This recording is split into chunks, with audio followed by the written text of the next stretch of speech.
Oh, that sucks. We're gonna remove that.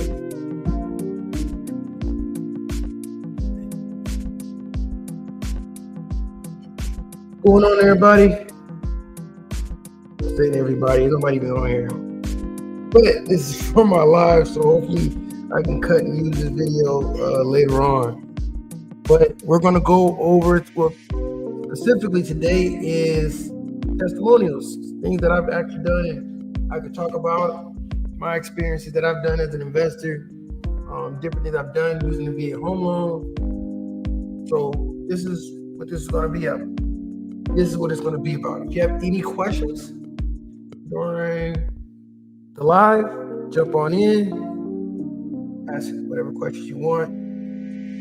I'm also live streaming it on Facebook and YouTube as well. So hopefully I get some people on there that's going to be able to, add some value, ask some questions, all those good things. I appreciate everyone coming on and spending time with your boy. So without further ado, let's get started. Whether anyone comes on here or not, we are going to record. We are basically going to record. So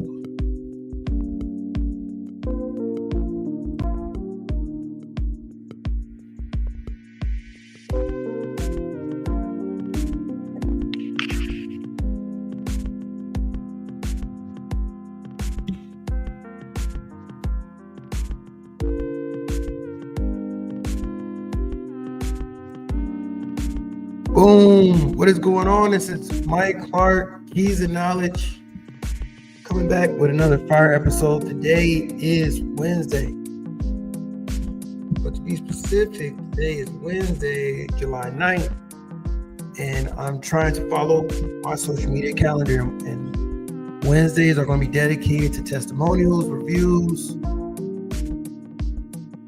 input and value that I can give you guys that I've personally experienced, different stories, all those great things that I believe you guys are going to get a lot of information from, a lot of value from.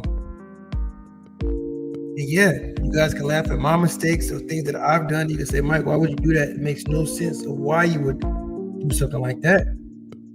But, here we are.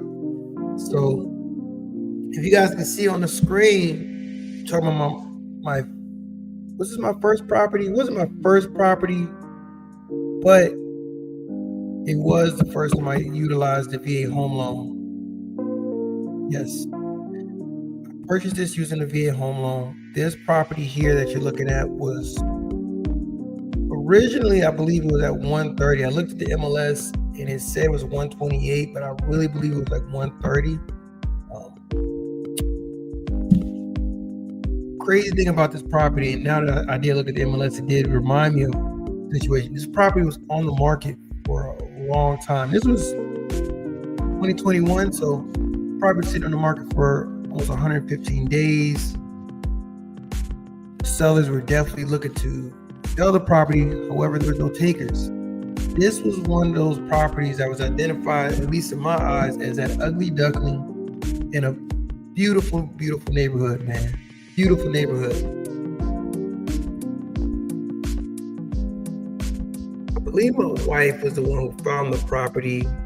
We went out, took a look at it, and this property had good bones, man. It just haven't been taken care of. And you'll find that if you're in the El Paso market, you'll find out majority of the resale properties, if it's not within 2020, I'd say maybe 2015, maybe.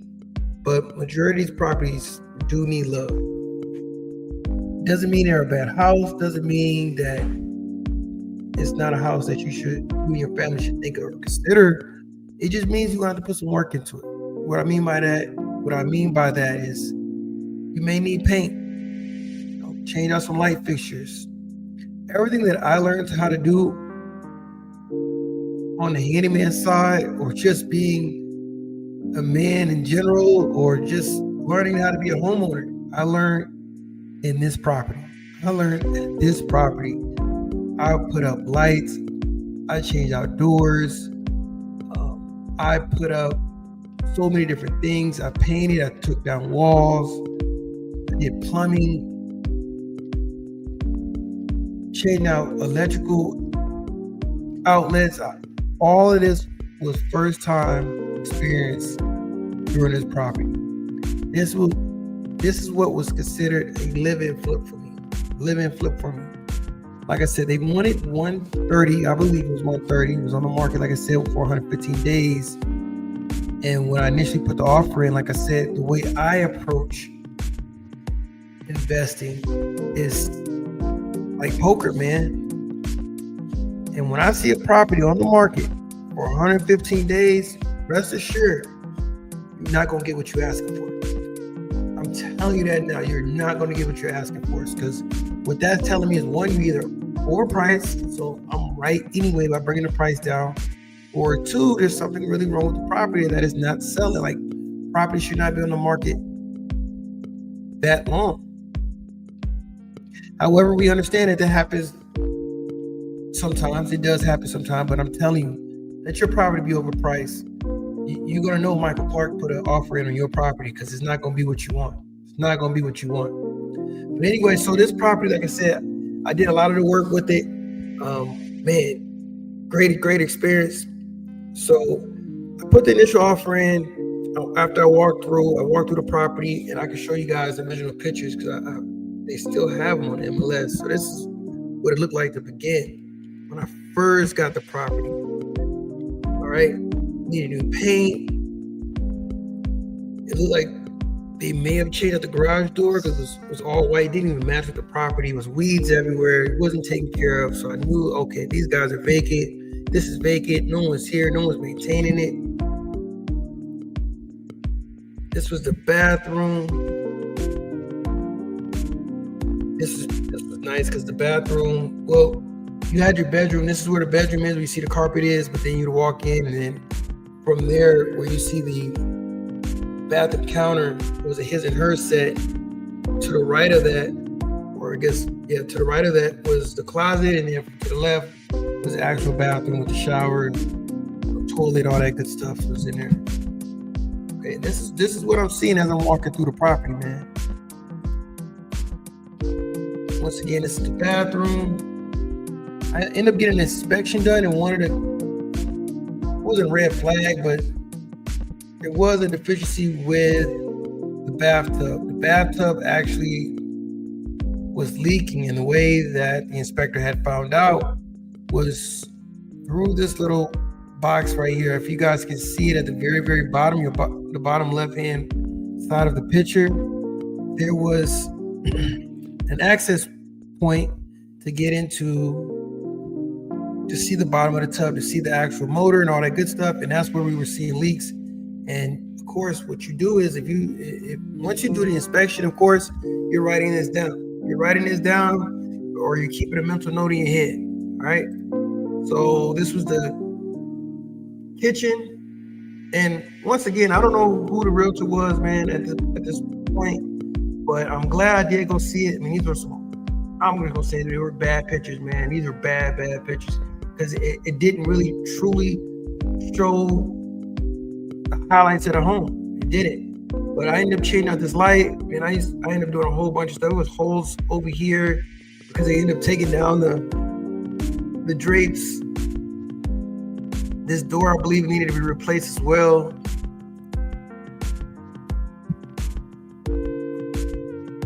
I believe I end up painting all of this. End up painting all these countertops and all that good stuff to kind of make a more modern look. That's what I did with this. But this is what it looked like the first day. What was crazy too, if you guys can see, this was a laundry room where that door is open. It was a laundry room back here. And during the closing process, man, I believe a week before it, one of the VA deficiencies, because once again, if you guys use a VA home loan, you're not going to get a normal appraiser. You get an appraiser who is certified through the VA. And part of their roles and responsibilities is to identify any deficiencies with the property. I don't know how true this was, or how big of a deficiency this was, man, but they were red flagging it because of loose grout in the floor. So I remember me and my wife going out picking up grout, and we did it ourselves. And once again, I learned so much because I don't know how that even worked at the end of the day, because you're supposed to provide receipt that you actually got these items done the right way. But yeah, man, I remember doing that. I remember getting that grout done, all that good stuff, and that was cool because that was our first homeowner issue that we needed to finish, right? So this was the front of it. I really wanted to tear this down. I don't know why I didn't do it, but we ended up not doing that. But we ended up painting the house real nice, changed out the stove, the refrigerator. All that did come with the property. Once again, if you're a new first-time home buyer, you always want to ask, does the stove and does the refrigerator convey? Now, normally the stove is supposed to convey because it is in the Trek contract. The refrigerator, you would assume that it stays, but you do have some people who want to keep the refrigerator. Some people who just, for whatever reason, I mean, I'm not dragging the refrigerator around. Once I sell a property, I'll go get a new one when I hit the next spot. But you have some people like that. So make sure that that's verified, serial numbered, photos, all those good things, man. I know my clients, and I heard so many. I got a lot of warnings while we were at the Real Estate Academy from other realtors who said they experienced the same issue, where they would go in, see a property, evaluate it. It was never removed from the contract or stated that the seller wanted to keep it. So, you're not really thinking about it. You're moving so fast, right? But what some realtors do, and some people actually doing it, like I said, they're swapping them. So as a realtor, as an investor, as a first-time home buyer, make sure if you're committed to the home, get some photos, man, and really not rest assured, but make sure that your refrigerator stays. I mean, I just want to harp on that a little bit.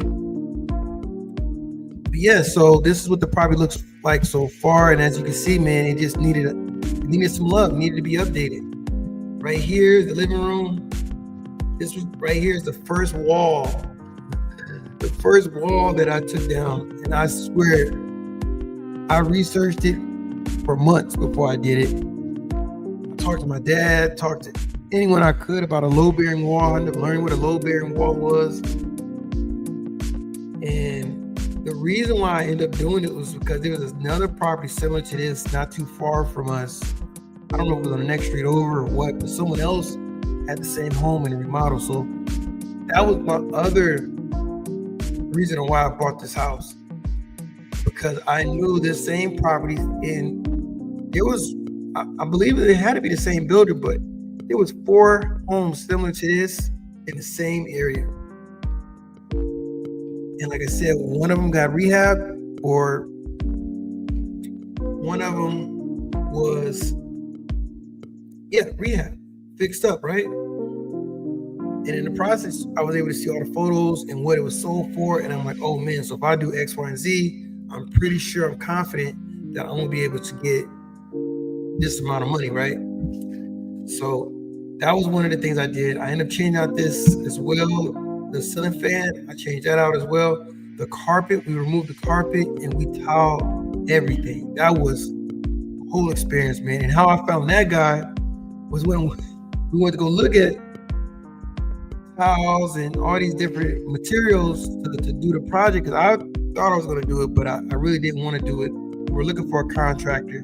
We happened to run into one when we went to Home Depot. He had a card, he had photos, and so we vetted him a little bit and then said, yeah, okay, we were good with it. So he was actually good at the job. We were able to take out the tile, save some money. It was me, my kids, we all took it out. Trying to save as much money as possible.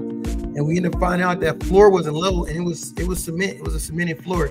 But we had to even out the floor, all that good stuff. But long story short, we were able to tile the entire house because carpet wasn't really selling. Like, people didn't want carpet unless it was in the rooms.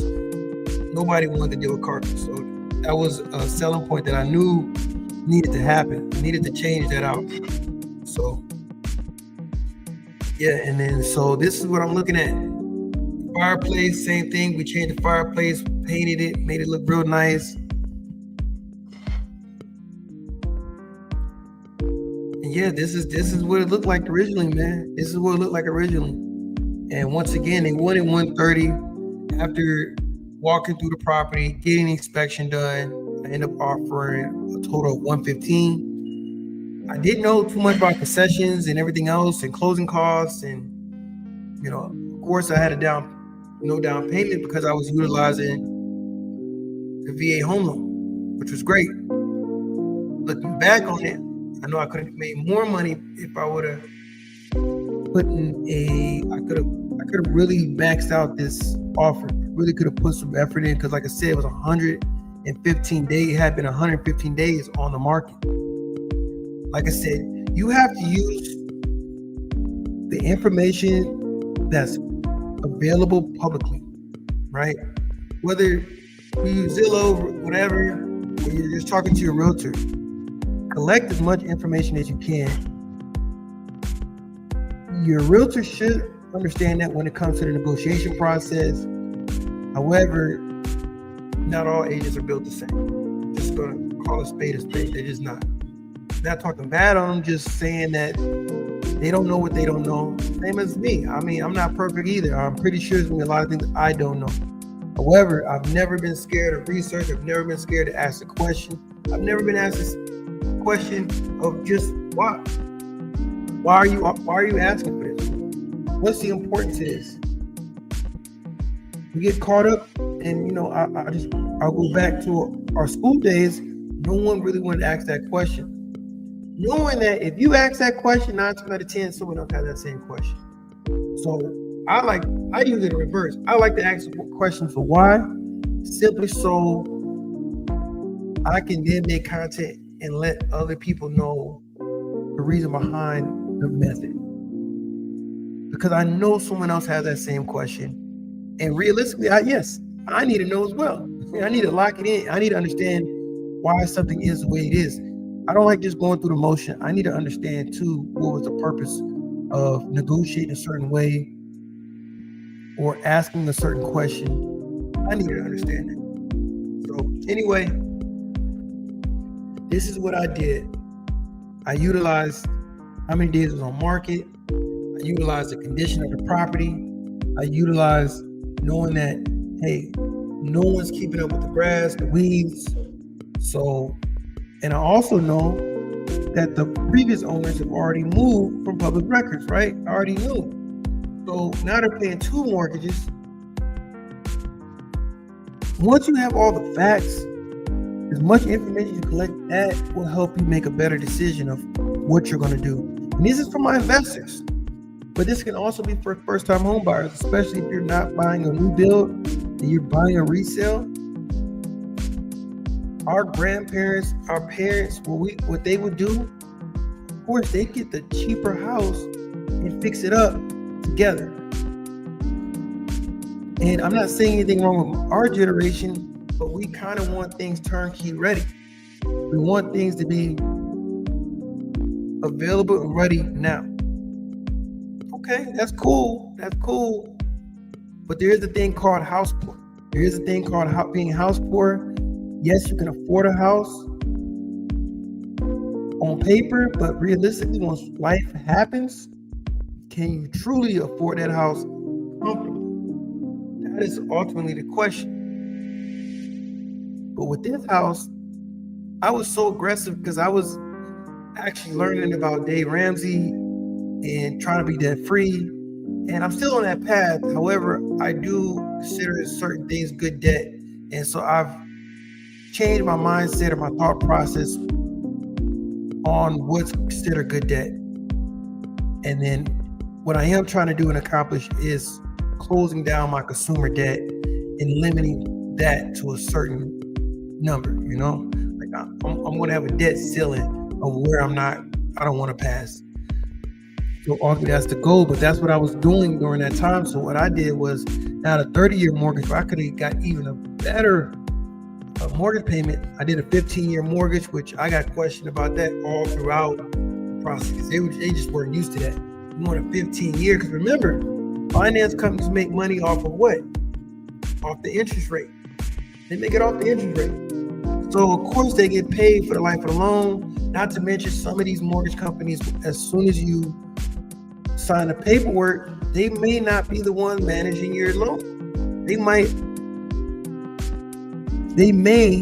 sell that loan to another party, and that other party will now manage it, and they'll take care of it. And of course, they're benefiting off of it by you paying over 30 years. Because if you do the math on how much money you're paying overall, then you'll understand why they're playing the long game, right? But yeah, that's what I put in. That's all the information I put in. That's all the information that I was able to receive. And like I said, I love real estate because that's what it's like. Like I said, I'm not a high player at poker. I definitely want to learn and get better at it, right? That's what I do. I see the property, I check it out, I do the inspection. Now I did look into the VA website. I went on the pamphlet, I looked at the buyer's guide, and per the VA, an inspection is not required. It's not required. However, you still have lender requirements, so the lender may require you to get an inspection. I don't know. You would have to ask that particular lender, are they requiring it? Because like I said, the VA is not. How the VA really inspects it, to be honest, is through that appraisal, right? Because I told you, this is not a normal appraisal. He's not only appraising the property per the market, but also the condition of the property. Is going to notify VA, hey, this is either livable or it's not livable. And that's how that normally goes. So, like I said, also on this property, I was introduced to what is called a swamp cooler. If you are living in Texas, you should know what I'm talking about. If you don't, man, listen, I'm not going to go into detail because it's so painful. Just Google what a swamp cooler is, and you're going to be like, what is this? Yeah, that was my mindset. I thought everybody had AC, and that's just not the standard out here. So with this property, like I said, I purchased it for $115. I ended up painting this house, redoing the inside, redoing the flooring. I did something with the roof because the roof ended up having some sort of damage. And then I also changed out that swamp cooler for an AC unit. And I tried my hardest to not change it out, but I had my whole family here. Like I said, it was a live-in flip. It was like a construction zone, man. I got other photos. I'm gonna look through my phone and see if I can start posting them throughout the week to let you guys see that. But man, it was crazy, bro. It was crazy. So with that house, I ended up keeping it for about a couple of years. I ended up selling it, and I used it as a 1031, I believe.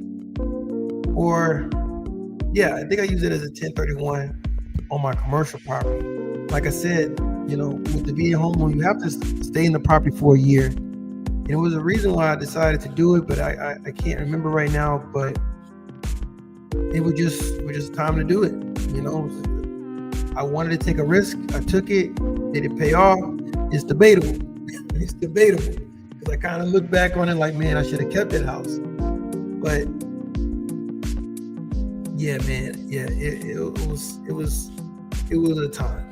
It was a time. So that's what it looks like. This is a nice picture. I guess it's not a fair assessment, but I did a lot of work to this house. This is what it looks like when I sold it. Like I said, I changed out lights, I painted everything, redid the landscaping. Oh man, it was a time, man. It was a time. I enjoyed it. I enjoyed the process. It was rough some days, but you know, this was my first real introduction as an investor on my own. Now, while I was investing in this property and I was getting ready to move out, as you guys can see, the mortgage was $950. That's how much I was paying a month, $950 a month. It was for 15 years. And then I was able to secure a renter at $1,400. But like I said, I found an opportunity that I had to pull the trigger on. So I was upset that I had to sell the property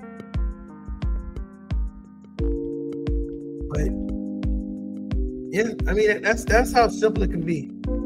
Like I said, some nights aren't gonna be fun. Some days it's not gonna be fun. You might not have all the money to do what you had to do. Like there was times I didn't have the money to get certain things done, and that's why I said I had to change things out. So as an investor could mean a whole bunch of different things.